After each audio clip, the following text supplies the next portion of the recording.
What did an ordinary day in ancient Rome sound like? Not in the sense of identifying specific noises or cataloguing what could be heard at a given moment, but in the deeper sense of how sound existed as part of daily life, constant, unremarkable, and rarely noticed unless it changed. In the Roman world, silence was not something that appeared and disappeared. It was not a condition that arrived on its own. Sound was simply there, woven into the environment as steadily as light, air, and movement. It did not announce itself. It did not demand attention. It surrounded life without becoming the focus of it. This is important to understand because sound in ancient Rome was not treated as interruption. It was not framed as disturbance or information. It was not something to be controlled, avoided, or curated. It was part of the fabric of existence, present in the same way that weather or texture was present, shaping experience quietly, without being named. There was no expectation of complete quiet. Not in the city, not in the countryside, not inside the home. The absence of sound was not a goal, and it was not something people waited for in order to rest, think, or begin the day. Sound did not compete with life, it accompanied it. To live in ancient Rome was to live inside a continuous acoustic field, not loud in the dramatic sense and not chaotic in the way we often imagine, but layered and persistent. Sound did not arrive as events, it existed as background. It was always already there when the day began, and it remained when the day ended. This does not mean that everything was noisy. It means that sound was steady, predictable, familiar. The ear did not search for silence because silence was not the default state. Instead, the body learned to rest, move, and focus within sound, the same way it learned to function within daylight or heat. In this environment, sound did not need to be interpreted constantly. Most of it carried no message. It was not information that required response. It was presence. The body learned which sounds mattered and which did not through conscious effort, but through repetition. Footsteps did not signal urgency. Voices did not demand engagement. Distant movement did not require attention. These sounds existed alongside the body's own movements, blending rather than competing. The result was not overstimulation, but familiarity. Because sound was constant, it lost its sharpness. It softened. The ear did not treat every vibration as meaningful. Instead, attention learned to move past sound and settle elsewhere. Sound became part of the background, like the texture of stone underfoot or the warmth of the air. This is very different from experiencing sound as something that begins and ends. In ancient Rome, sound did not switch on, it did not turn off. There was no clear boundary between noisy and quiet moments. There were only shifts in density, distance, and intensity. A sound might grow closer or farther away. It might become more frequent or less, but it rarely disappeared completely. And because it did not disappear, it did not need to be sought out or resisted. Living within this environment shaped how the body related to attention. When sound is always present, it stops being something the mind tracks. Awareness learns to soften. The ear remains open but not alert in a tense way. It listens without listening. This is why ancient soundscapes were not overwhelming to those who lived within them. They were not new, they were not surprising. They were part of a stable environment that changed slowly and predictably across the day. Morning did not arrive with silence, it arrived with continuity. Whatever sounds existed before sleep lingered faintly and then strengthened as light returned. The transition was gradual. There was no moment when quiet ended and sound began. One simply blended into the other. This blending mattered. It meant that the body did not need to reorient itself abruptly. There was no shock of awakening into noise. The environment remained recognizable as the day unfolded. Throughout the day, sound remained present without organizing activity. Work did not begin because of sound, and rest did not begin because sound stopped. Sound followed movement rather than directing it. Because of this, sound did not function as a clock. It did not divide time into segments. It did not tell people when to start or stop. It existed alongside time rather than measuring it. This created a world in which attention was not constantly pulled outward.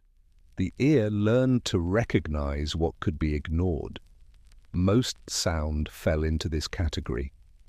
It existed without asking for response. Only changes mattered.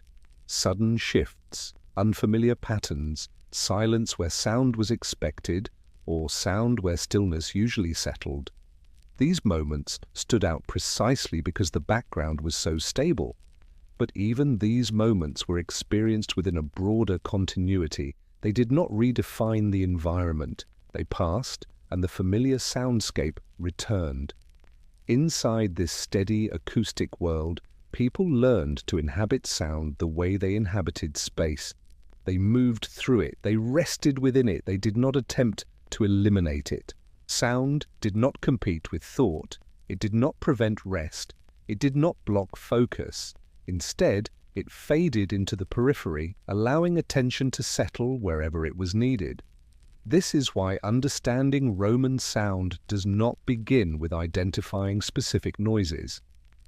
That approach misses the point. What matters is not what could be heard, but how hearing itself functioned within daily life. Sound was not a series of events, it was an environment. Just as air surrounds the body without being constantly noticed, sound surrounded Roman life without requiring attention. It was present, but not central.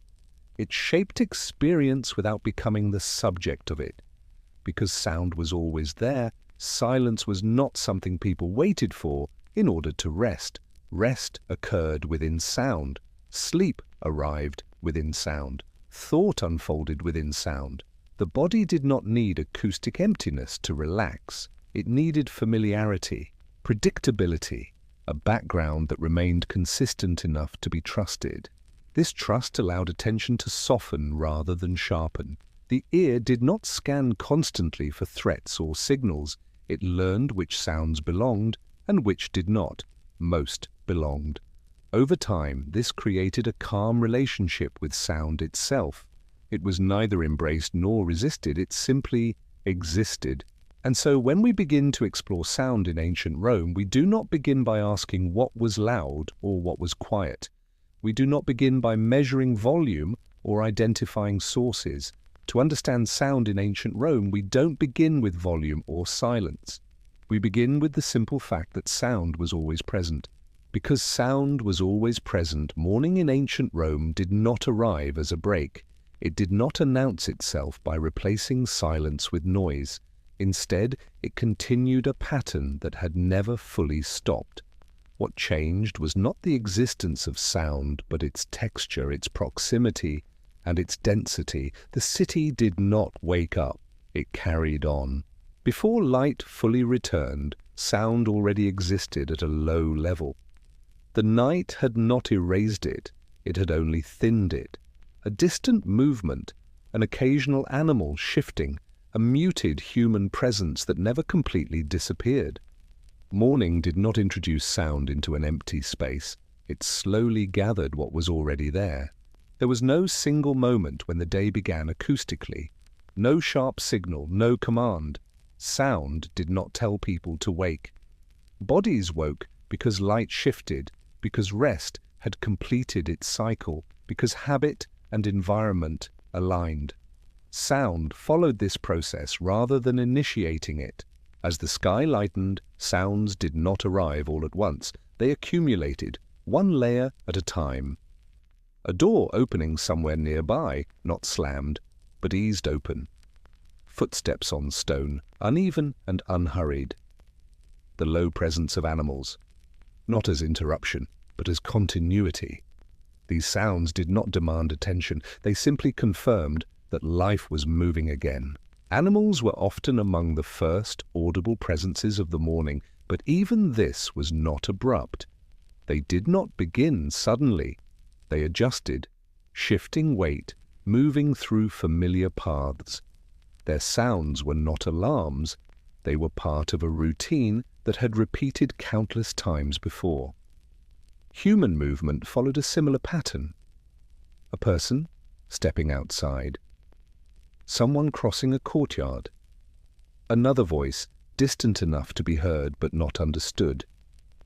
These were not announcements of activity. They were evidence of continuity. The day was not starting. It was unfolding. Because there were no alarms, there was no moment of enforced awareness. The body did not snap into attention. It eased into presence. Sound did not shock the senses.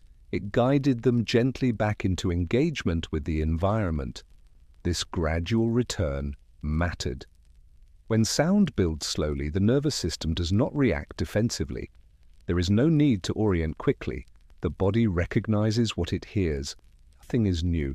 Nothing is threatening. Morning sound did not ask for readiness. It allowed it to emerge. Doors opening did not mark beginnings. They marked transitions already underway, a space becoming accessible, movement shifting from inside to outside. These sounds were functional, not symbolic. They did not carry meaning beyond their immediate purpose. Footsteps followed paths worn smooth by repetition. Stone absorbed sound differently depending on distance and angle, softening it rather than amplifying it. Movement was audible, but not sharp. The ear did not isolate individual steps. It registered motion as a general presence. Voices were present as well, but rarely close at first. They traveled across distance, carried by air. Not loud enough to require response, not clear enough to invite attention. Language dissolved into tone and rhythm long before words could be recognized. This is important to understand. Morning sound was not informational. It did not instruct. It did not notify. It existed without expectation. People did not listen to it in order to act. They acted, and sound accompanied them. Because of this, the body did not prepare itself for sound. It accepted it. Hearing did not sharpen at dawn. It remained open in the same way it had been during the night, only now with more content moving through it. There was no dividing line between nighttime sound and daytime sound. One did not replace the other. They overlapped. The night thinned, the morning thickened. The transition was slow enough to be barely noticed. This continuity meant that waking did not feel like entering a different world.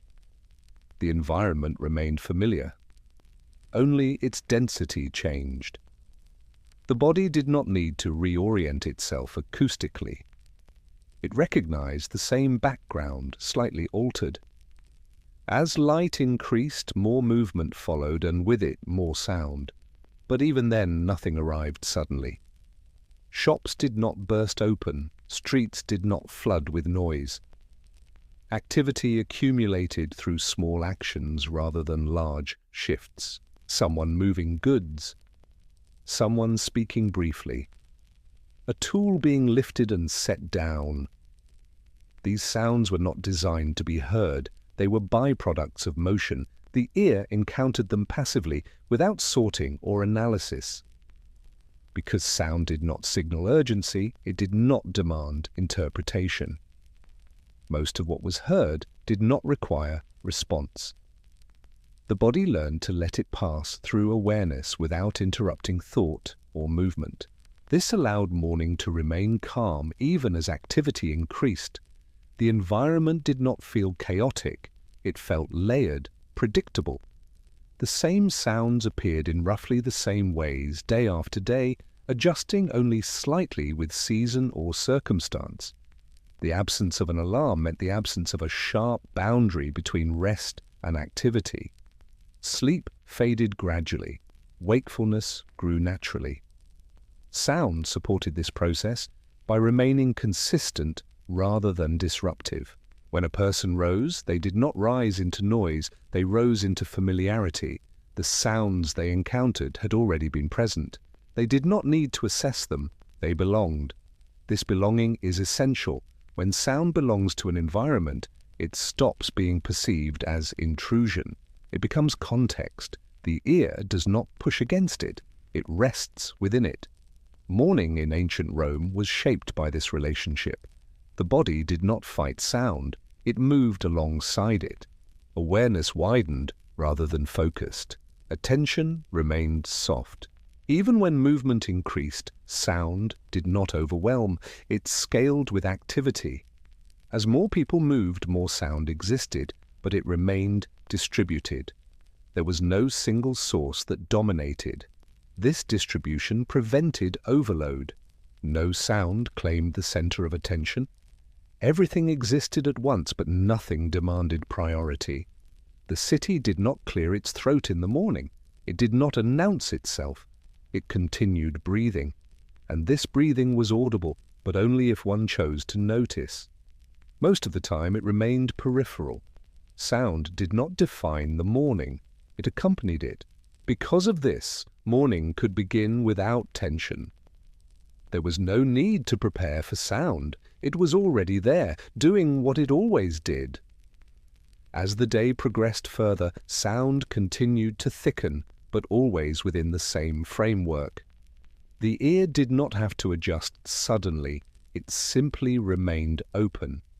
In this way, morning sound did not signal the start of work or the end of rest. Those transitions occurred independently, guided by light, habit, and physical readiness. Sound followed. It did not lead. And so, the Roman morning was never silent, but it was never abrupt. Sound did not wake the city. The city carried itself forward, and sound moved with it, gradually, familiarly, and without a clear beginning. As sound continued to thicken into the middle of the day, it did not change character so much as it gained density. The same background that had carried the morning forward now absorbed movement more fully. Work did not arrive with a new acoustic identity. It entered the existing soundscape quietly, leaving it fundamentally unchanged. There was no single sound that announced labor had begun, no collective signal, no rising volume that marked a transition. Work simply happened, and sound followed the shape of motion as it always had. The city did not become louder because people were productive. It became more occupied. The sounds of work were not designed to be heard. They were the byproduct of hands meeting materials, of bodies adjusting weight, of tools being used for their intended purpose. A brief impact, repeated at irregular intervals, a dragging sound as something heavy shifted position, a short scrape, then silence again. These sounds did not form a pattern meant to be noticed. They formed a texture meant to be lived inside. Hammering, when it occurred, did not ring out theatrically. It was controlled, purposeful, and limited to the duration of the task. The sound began, repeated for a short time, and ended without flourish. It did not invite attention beyond its immediate vicinity. For those nearby, it blended into the larger environment. For those farther away, it dissolved into indistinct rhythm. Cutting produced a different presence, a quieter resistance, a steady pressure followed by release. The sound was often softer than expected, absorbed by wood, fiber, or stone. It did not echo, it did not carry far. It stayed close to the action, contained within the space where the body was working. Pulling and lifting added weight to the soundscape without sharpness. These were low sounds, closer to friction than impact. A brief strain, a shift, something settling into a new position. The ear registered effort without drama. These sounds did not signal exertion, they simply existed alongside it. Movement itself created sound continuously, feet crossing stone, bodies passing one another, objects being placed down rather than dropped. The city did not amplify these sounds, its surfaces softened them, walls absorbed, courtyards dispersed, narrow streets guided sound without intensifying it. Short speech appeared throughout the day, but rarely as extended conversation. Work did not pause for long exchanges. Voices emerged briefly, often functional rather than expressive. A direction given, a response acknowledged, a question answered with few words. Speech did not dominate the soundscape. It punctuated it lightly. These voices were not raised. There was no need to project over machinery or distance. Most communication occurred within close range. Words were exchanged and released. They did not linger. Because of this, the ear did not need to filter aggressively. There was no competition between sounds. Nothing demanded precedence. Everything existed at once, but nothing attempted to lead. This balance mattered. When sound does not compete for attention, the body does not tense. It does not prepare for interruption. It continues working without needing to block out the environment. Awareness remains broad rather than narrow.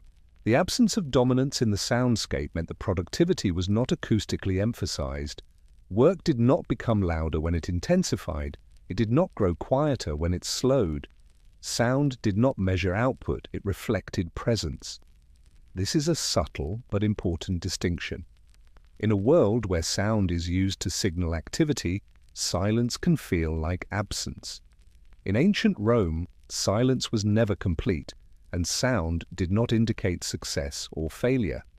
Work existed independently of how much noise it produced.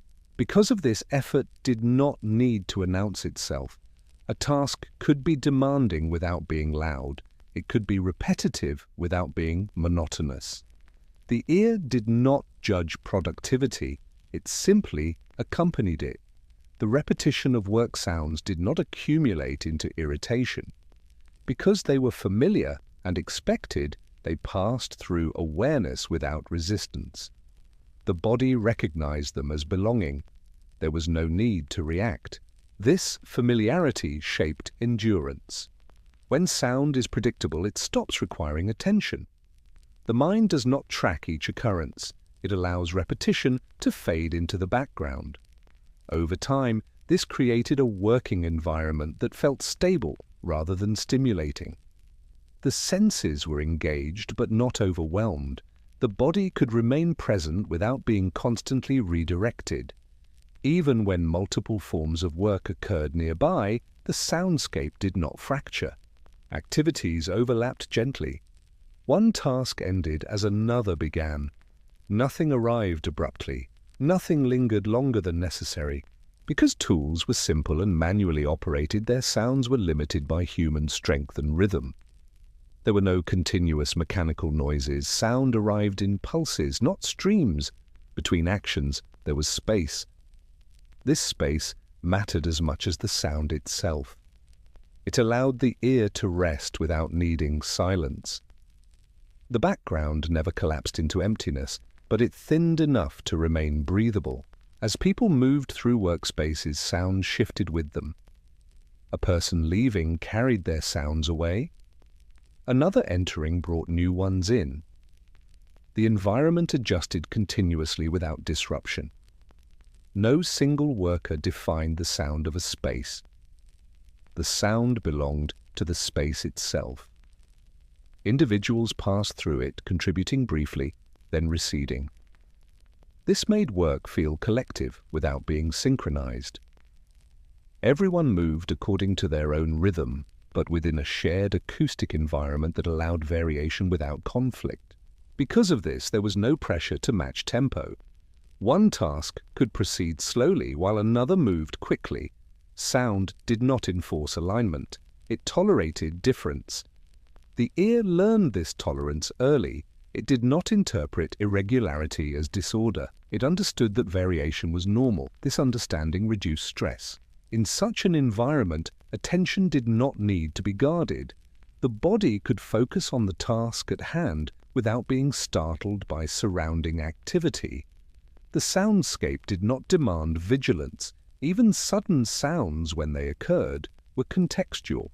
A dropped object did not signal danger.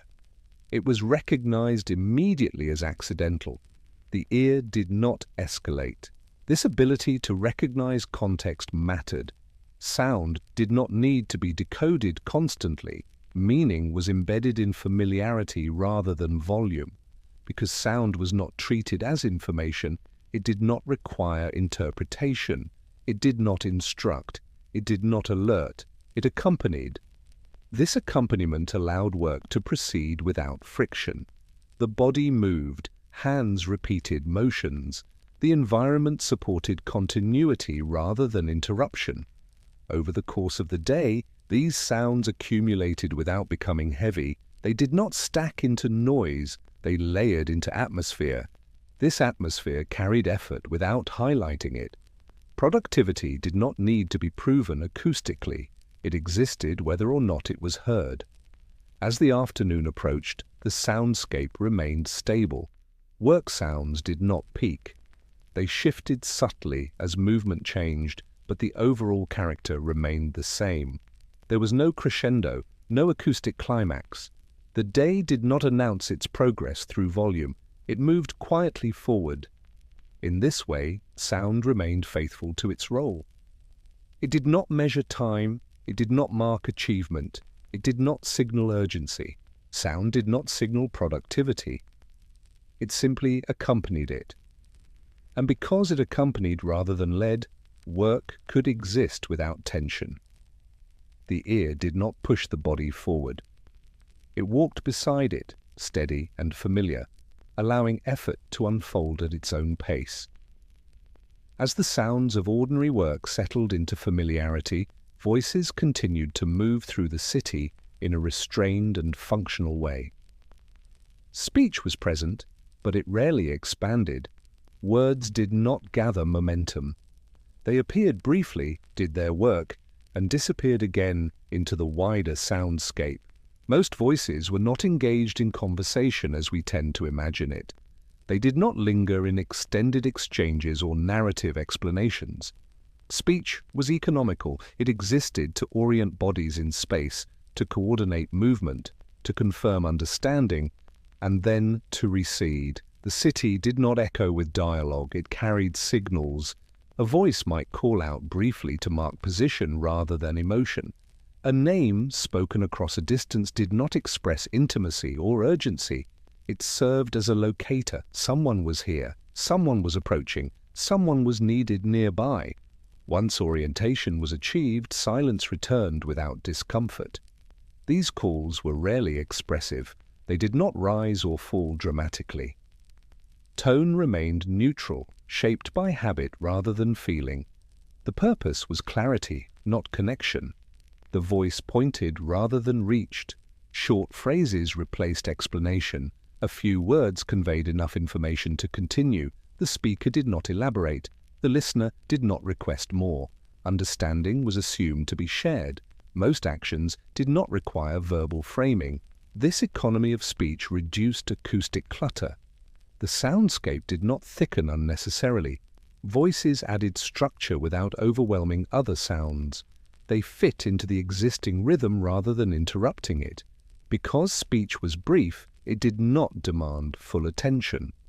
The ear registered it, oriented the body, and returned to the background. There was no need to remain alert for follow-up. The signal had already passed. Even when multiple voices were present, they did not overlap aggressively. Calls were spaced naturally. People waited for response before repeating.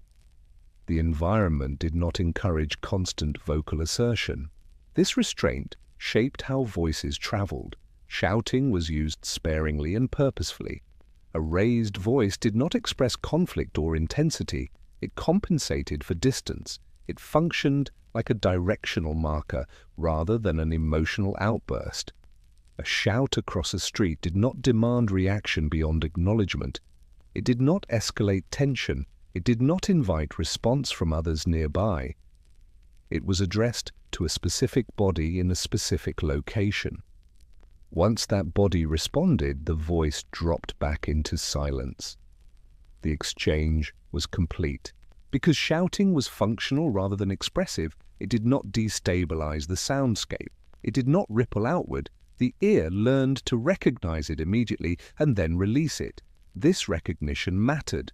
When voices are predictable, they do not create anxiety. The body does not brace for conflict or interruption. It continues its activity without hesitation. Conversation, when it did occur, tended to remain narrow in scope. It addressed immediate circumstances rather than abstract ideas. People spoke about what needed to happen next, not about what had already happened or what might come later. There was little narrative build-up, no long explanations, no extended reasoning allowed. Much understanding existed without speech. Bodies knew where to go. Hands knew what to do. Words filled gaps only when necessary. This reduced the volume of speech overall. The city was not quiet, but it was not talkative. Voices did not dominate, they blended. The absence of constant conversation did not signal isolation, it reflected efficiency. When speech is not required to maintain coordination, it does not need to appear. People worked near one another without speaking for long stretches. Presence did not require verbal confirmation. Proximity was enough. Because of this, voices did not become markers of community or connection. They remained tools. This neutrality prevented romanticization. Speech was not elevated into a symbol of togetherness. It remained practical. Likewise, density did not automatically produce noise. Many bodies could occupy the same space without increasing vocal volume. Movement adjusted, awareness expanded, speech remained minimal. Crowded areas did not erupt into chatter. They absorbed sound rather than amplifying it. The ear encountered many signals, but none insisted on attention. This created an environment where voices did not compete. No one needed to speak over others. There was no acoustic struggle for presence. The design of spaces supported this restraint. Narrow streets guided sound forward rather than outward. Courtyards held voices gently without reflecting them harshly. Walls softened rather than magnified. Because of this, voices stayed close to their source. They did not travel unnecessarily, they remained anchored to bodies. This anchoring mattered. When sound stays close, it remains contextual. The ear can place it immediately. There is no ambiguity, no need to scan. Ambiguity is what often creates tension in soundscapes. In ancient Rome, voices were rarely ambiguous. Their purpose was clear, their duration short, their meaning limited. Even laughter, when it appeared, did not spread widely. It remained contained. It did not invite attention from beyond the immediate group. It did not alter the atmosphere of a space. Emotional expression existed, but it did not define the acoustic environment. The city was not built around sharing feeling through sound. It was built around sharing space. This distinction is important. When voices are not expected to carry emotional content, they lose the burden of expression. They can remain simple. Simple voices are easier to live with. They do not require interpretation. They do not create anticipation. They pass through awareness without lingering. As the day continued, this pattern remained stable. Voices did not increase dramatically with activity. They adjusted naturally to movement and distance, but not to intensity. Even disputes, when they occurred, did not necessarily erupt into loud exchanges. Many were handled with minimal speech or were deferred. The soundscape did not accommodate extended verbal conflict easily. It absorbed and softened. This does not mean conflict was absent. It means it was not acoustically dominant. The city did not amplify it. Because of this, the overall sound environment remained balanced. Work sounds, movement sounds, and voices coexisted without hierarchy. The ear did not prioritize speech over other sounds. A voice was not more important than a footstep or a tool. All belonged. This equality mattered. When speech does not dominate, it does not fracture attention. The body remains grounded in physical space rather than drawn into narrative. Narrative requires continuity. Roman daily life did not often provide it acoustically. Speech was fragmented by design. It addressed the present moment and then ended. This fragmentation supported calm. There was no need to follow a thread, no expectation that listening required memory. Each sound stood alone. As a result, the ear remained open without strain. It did not need to track meaning across time. It simply received and released. Children grew up within this environment. They learned early that voices were signals, not performances.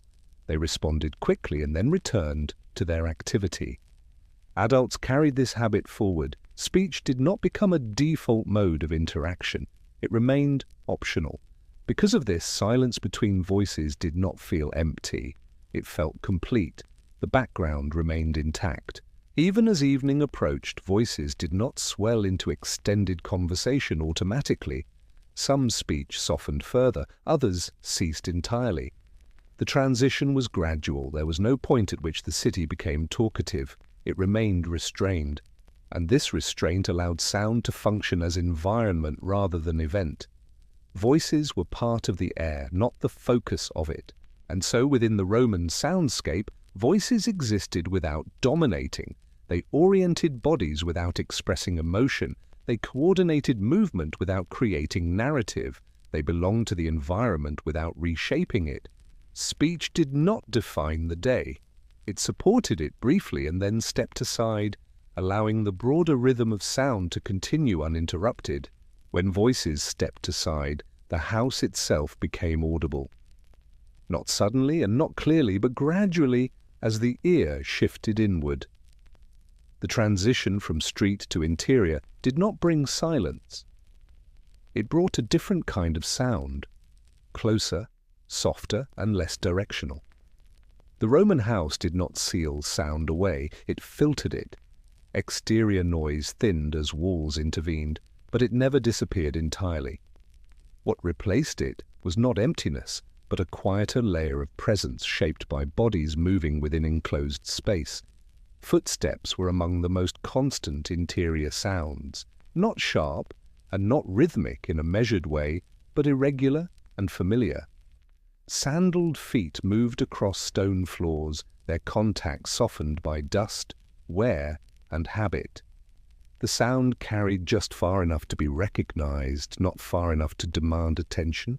Each step confirmed presence without announcing it. Someone was moving, someone had entered or crossed a room. The sound did not ask for response, it simply existed as confirmation that the space was inhabited. These footsteps did not echo dramatically. Interior surfaces absorbed rather than reflected. Walls were thick, ceilings were high but broken by beams and openings.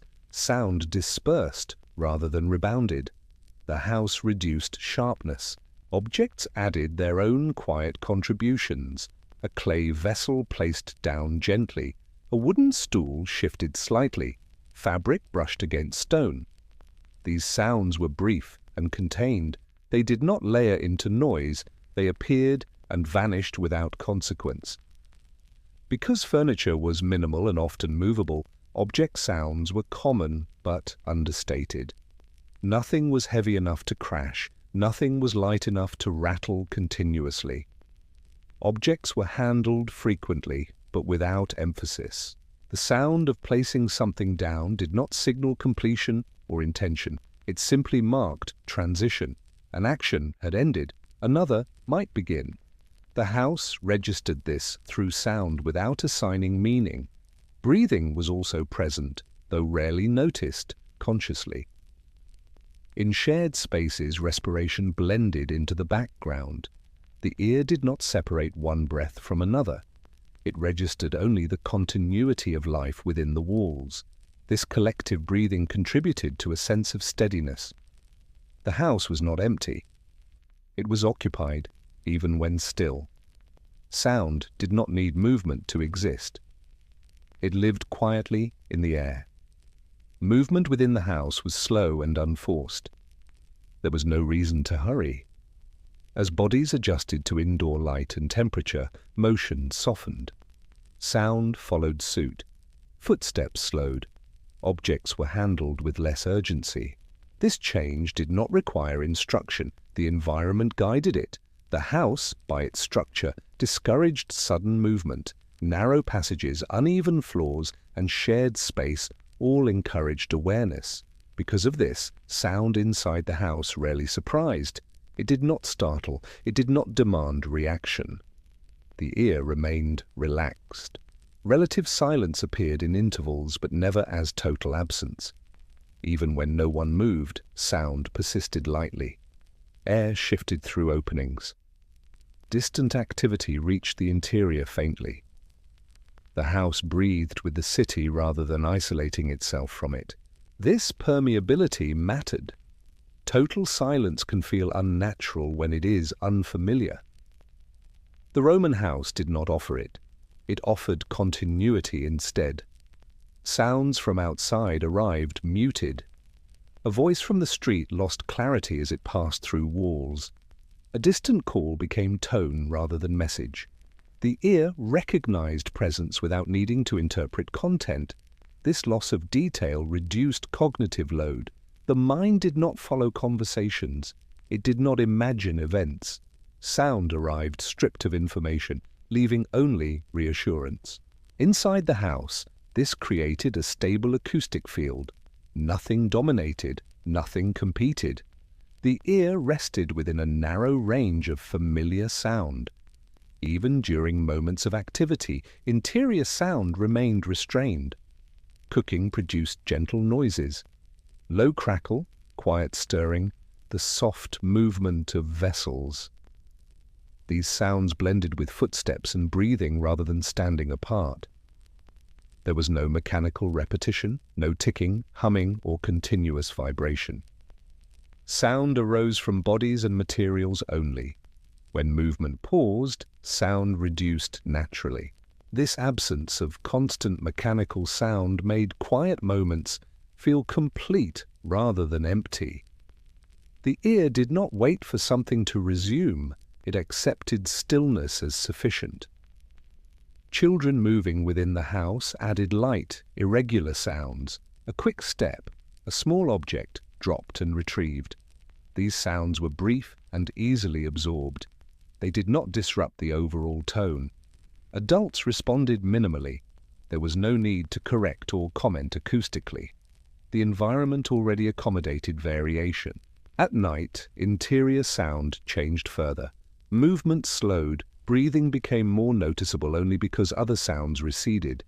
Still, the house never reached silence. Someone shifting position, fabric adjusting, a quiet step in the dark. These sounds reassured rather than disturbed. They confirmed continuity. The house did not separate individuals acoustically. Private sound did not exist. Everyone shared the same acoustic field. This did not produce tension. It produced familiarity. Because sound was shared, it was expected. No one felt intruded upon by hearing others move or breathe. These sounds belonged to the space. Walls did not protect from sound. They softened it. This softening transformed potential disturbance into background presence. This is an important distinction. Blocking sound creates contrast. Softening sound creates continuity. The Roman house chose continuity. As a result, the ear did not switch modes when entering the home. It did not brace or relax abruptly. It remained open, and sound inside the house did not signal danger or interruption. It signaled life continuing at a slower pace. Even moments of near stillness were never absolute. A faint sound always remained, a reminder that the environment was alive. This constancy supported rest. When sound does not disappear entirely, the body does not wait for its return. It can release attention fully. The house held sound gently. It allowed it to exist without emphasis. It reduced sharpness without removing presence. In this way, the interior soundscape mirrored the broader Roman approach to environment. Nothing was optimized for silence. Nothing was allowed to become overwhelming. The house did not block sound, it softened it. And in that softening, it created a space where the ear could remain open, relaxed, and unguarded, supported by continuity rather than control. As evening deepened further, this softened sound became part of the transition into rest. The house did not announce night, it absorbed it quietly, one small sound at a time. As the house absorbed night, sound did not vanish. It thinned, it loosened, it became less distinct without becoming absent. This is where the idea of silence begins to change shape. What appeared was not emptiness, but a quieter form of continuity. In the Roman world, absolute silence was not a condition people entered. It was not something the environment produced naturally. Silence existed only as a brief alignment, a moment when sounds overlapped less, when movement paused simultaneously, when air and bodies happened to be still at the same time. Even then, it did not last. This mattered because the body did not learn to associate silence with safety or rest.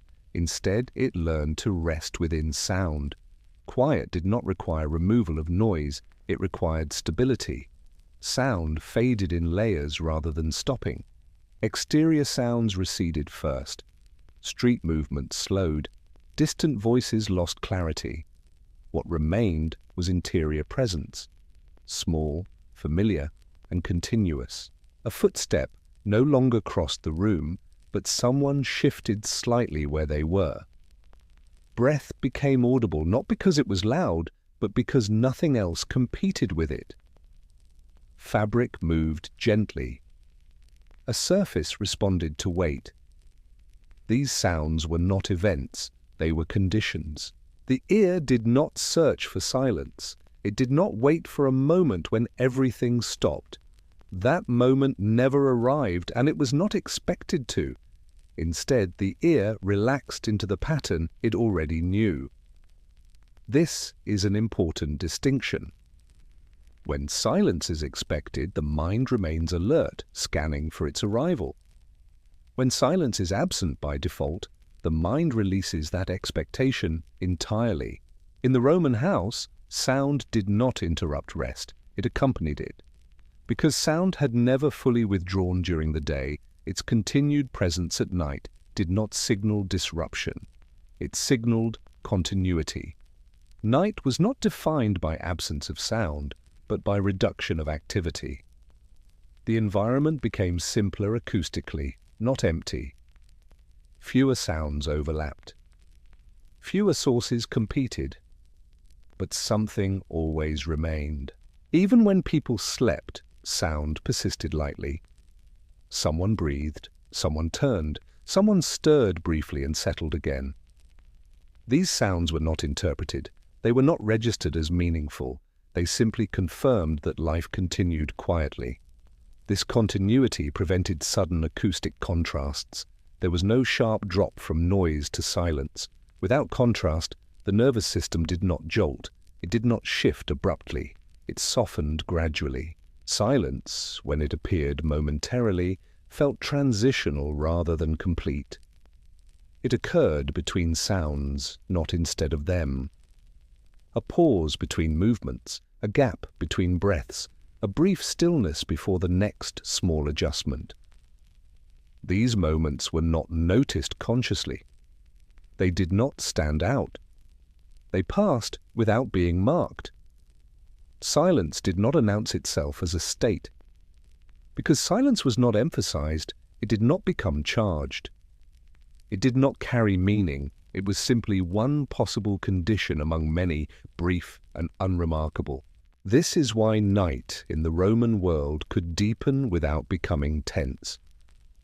The body did not wait for silence as confirmation that it was safe to rest. Safety was already established through familiarity. Sound had proven itself predictable. It had never escalated unexpectedly. It had never demanded constant interpretation.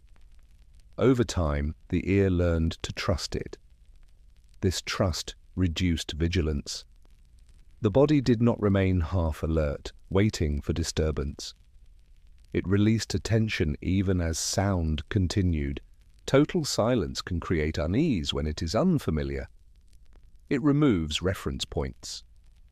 The Roman environment avoided this by maintaining a low-level acoustic presence at all times. This presence acted like a boundary. It defined space without defining events. It told the body where it was without telling it what was happening. The absence of absolute silence also meant the absence of acoustic isolation. Individuals were never fully separated from one another sonically. Even at rest, they remained connected through shared sound. This connection did not require awareness. It did not invite interaction. It simply existed as a condition of shared space. Because sound did not disappear, the body did not feel alone. And because it was not loud, the body did not feel pressured. Between these two poles, rest could occur naturally. Night sounds did not carry information. They did not instruct or warn. They existed without narrative. This reduced cognitive engagement. The mind did not construct stories around sound. It did not imagine causes or consequences. It accepted sound as atmosphere rather than signal. In this way, sound functioned like darkness itself. It did not need to be interpreted. It simply altered the environment enough to guide behavior. Darkness reduced movement. Sound reduced further. Neither needed to reach an extreme to be effective. Because silence was never complete, the transition into sleep did not require an abrupt shift. Awareness thinned gradually, attention loosened, the body drifted. Sleep did not arrive because sound stopped. It arrived because sound became steady enough to be ignored. This distinction is subtle but essential. Rest emerged from predictability, not absence, from continuity, not removal. The Roman soundscape supported this by avoiding sharp edges. Nothing clicked on or off. Nothing surged or vanished suddenly. Everything faded. Even unexpected sounds at night, a brief movement, a distant noise, were absorbed quickly into the background. They did not reset alertness. They did not pull the body back into wakefulness. Because the ear had never learned to expect silence, it did not interpret sound as intrusion. It interpreted it as normal. This allowed sleep to coexist with sound rather than requiring its elimination. Rest did not depend on acoustic control. It depended on familiarity. The body learned that sound did not need to be managed. It did not need to be blocked or replaced. It could simply be lived with. Over time, this shaped a very different sensory expectation. Quiet did not mean nothingness. It meant stability. Silence, when it occurred briefly, was not sought.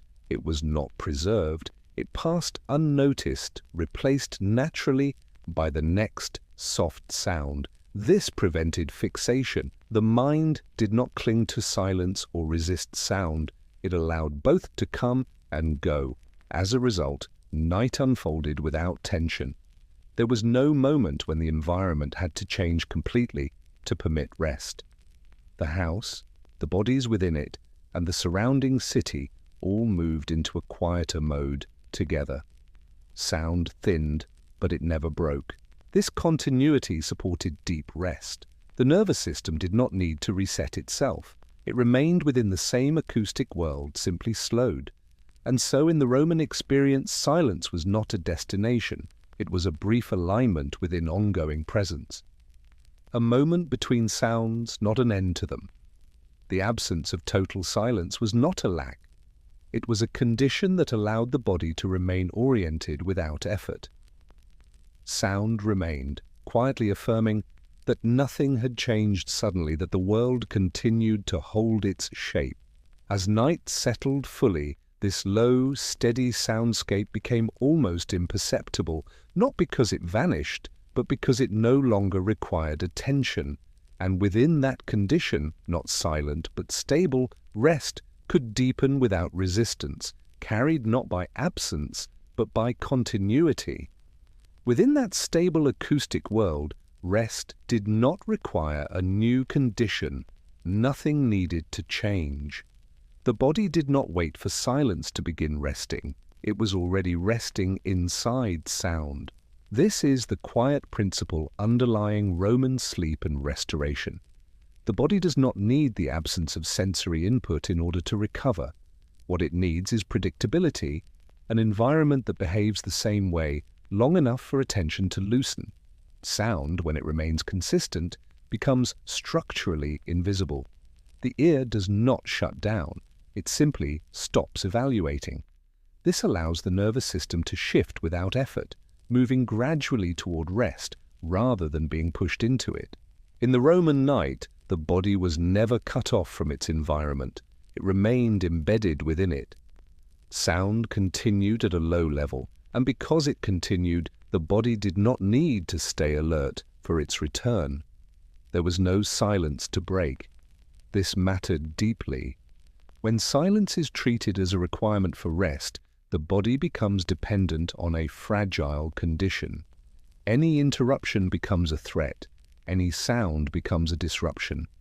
But when rest is learned within sound, the body does not react to its presence. The Roman body did not interpret sound as stimulus, it interpreted it as background, and background does not demand response. Predictable sound teaches the nervous system that nothing is changing rapidly, that the environment is stable, that no sudden action is required. Over time, this expectation becomes embodied. Breathing slows without instruction. Muscles release without command. Attention does not collapse, it disperses. Sleep does not arrive as an event. It emerges as a continuation. Because sound had been constant throughout the day, its continuation at night did not mark a threshold. There was no acoustic boundary separating waking from rest. The body crossed that boundary gradually without noticing the moment. This is why rest could deepen even when sound remained present. The body was not resting despite sound. It was resting because sound behaved reliably. The Roman soundscape did not fluctuate dramatically. It did not spike and drop. It did not alternate between extremes. It moved within a narrow range. That range was enough. Predictability allowed the body to stop monitoring. When nothing unexpected happens repeatedly, vigilance dissolves. The ear did not close. It remained open, relaxed, unguarded. It did not need to protect itself from stimulation. This openness is what allowed deep rest, not withdrawal, but trust. When the body trusts its environment, it does not need to isolate itself from it. It can remain in contact without remaining alert. This is why Roman rest did not require acoustic separation. There were no barriers designed to eliminate sound, no expectation that rest should occur in silence. The house softened sound, but it did not remove it. The city thinned, but it did not disappear. The environment remained legible. Legibility is crucial. When the body understands its surroundings, it can rest within them. When the environment becomes unreadable, too silent, too volatile, attention sharpens. In a completely silent space, the body often listens harder. It waits. It anticipates. Silence becomes a condition that must be maintained, that maintenance itself requires effort. The Roman environment avoided this trap. By never offering absolute silence, it removed the need to preserve it. Sound continued gently, confirming continuity. The body did not need to check whether something had changed. This allowed sleep to arrive without being forced, without being earned, without being protected. Rest was not a fragile state, it was robust. Even when small sounds occurred, a shift, a breath, a distant movement, they did not fracture rest. They were already part of the expected pattern. The nervous system did not escalate, it did not reorient sharply, it absorbed the sound and returned to stillness. This resilience is learned. It develops when the body grows up in an environment where sound is constant but non-threatening. The Roman body learned early that sound did not demand action, that most sounds did not carry meaning, that they could be ignored safely. This learning carried into adulthood, into work, into rest, into sleep. Sound became something the body could lean against rather than something it had to defend against. At night, this meant that rest was not conditional. It did not depend on external control. It depended on internal familiarity. The body recognized the acoustic environment as known territory. Nothing new was happening. Nothing required response.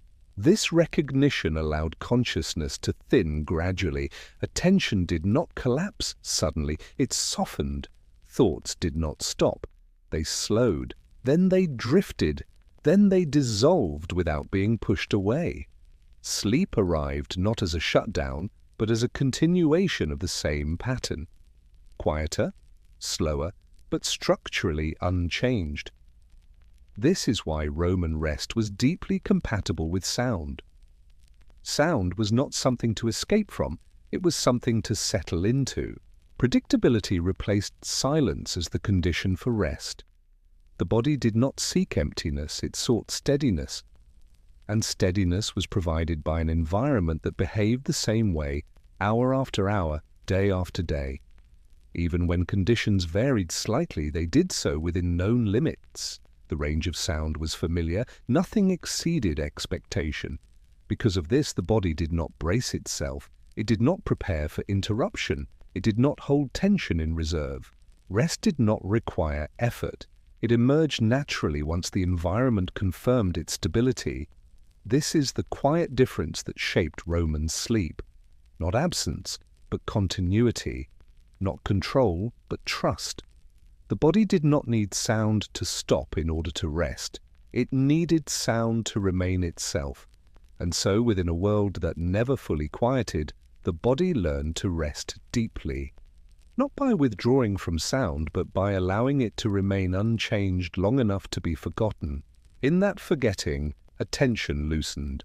In that loosening, rest deepened. And in that deepening, the night completed its work. Quietly, predictably, and without silence ever needing to arrive. From that deepening rest, the broader pattern becomes clear. Sound was never meant to be noticed. It was meant to remain. It did not step forward to announce itself, and it did not retreat to make room for something else. It stayed where it had always been, forming the continuous layer through which life unfolded. When attention loosened enough, sound did not disappear. It simply ceased to matter.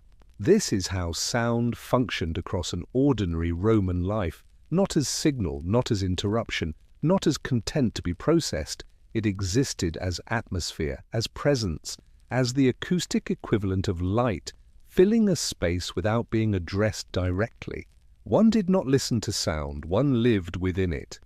Because sound was constant, it did not compete for attention. It did not claim meaning by default. Most of it carried no message, no instruction, no emotional charge.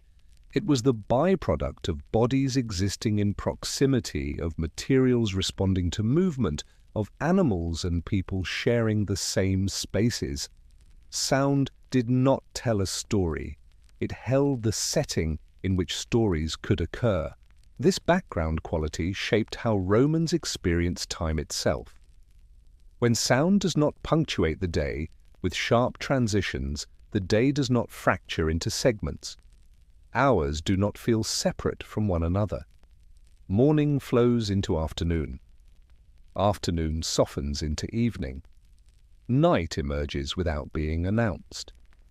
Sound moves with these shifts rather than marking them. Nothing needed to be emphasized. No moment required an acoustic underline. Life progressed without being narrated by noise or framed by silence. This allowed experience to remain continuous rather than episodic. Sound accompanied movement without pushing it. It followed activity without driving it. When work increased, sound thickened slightly. When activity slowed, sound thinned, but it never vanished, and it never surged beyond recognition. It adjusted itself naturally without intention. This adjustment was not something people managed consciously. It emerged from repetition, from familiarity, from the same patterns repeating often enough to become invisible. Over time, The ear learned what to ignore. Attention learned what not to track. This is why sound did not interrupt thought. It did not fragment focus. It did not demand constant orientation. The mind did not need to sort, label, or interpret most of what it heard. It could remain open without remaining alert. In this way, sound supported cognition rather than competing with it. It provided a stable frame within which thinking could occur, but it did not insert itself into that thinking. Thoughts could arise and pass without being disrupted by the environment. The same was true of emotion. Sound did not amplify feeling. It did not heighten anticipation or deepen anxiety by default. Because it was expected, it carried little emotional weight. It neither comforted nor threatened. It simply existed. This neutrality mattered. When sound is emotionally neutral, it allows the body to regulate itself. The nervous system does not oscillate between stimulation and withdrawal. It remains within a narrow range. This range supports endurance rather than intensity. Life, in this sense, was acoustically sustainable. Nothing needed to be filtered out in order to continue. Nothing needed to be added in order to feel complete. The background was enough. Even moments of heightened activity did not break this pattern. Sound might become denser, but it did not become chaotic. It remained legible. The body could still orient itself without strain. Because sound rarely became the focus, it rarely became memorable. Most of it left no trace. Days were not remembered by how they sounded. They were remembered, if at all, by what was done within them. This absence of acoustic memory reduced mental clutter. There was little to replay, little to revisit. Sound did not linger once the moment had passed. At the end of the day, nothing needed to be resolved acoustically. There was no final sound that closed experience, no silence that signaled completion. The day simply thinned, and sound thinned with it. Night did not arrive because sound stopped. It arrived because attention withdrew, because movement slowed, because the body no longer required engagement. Sound remained, but it no longer mattered. This is the final shape of the Roman soundscape, not loud or quiet, not busy or empty, but continuous, a steady layer that carried life forward without comment. When sound functions this way, it does not compete with awareness. It recedes without disappearing. It allows consciousness to soften without collapsing. The environment does not demand interpretation. It does not need to be managed. It holds its form long enough for the body to stop checking. This is why sound could become background rather than foreground, not because it was absent, but because it was reliable. Reliability is what allowed sound to fade from attention without being removed, and that fading is what allowed rest, thought, and movement to coexist without friction. Life unfolded within this acoustic continuity, not framed by it, not defined by it, simply supported. Sound did not explain the world, it did not instruct, it did not persuade. It existed as a constant condition of being alive among others. This condition shaped everything subtly. How people moved, how they rested, how they slept, how they transitioned between states without resistance. There was no moment when sound needed to be turned off for life to proceed. There was no expectation that silence was a goal. Silence appeared briefly, then dissolved back into presence. And so when we look back at sound in ancient Rome, we are not looking at noise or at quiet. We are looking at continuity. Sound did not interrupt life. It carried it. Good night.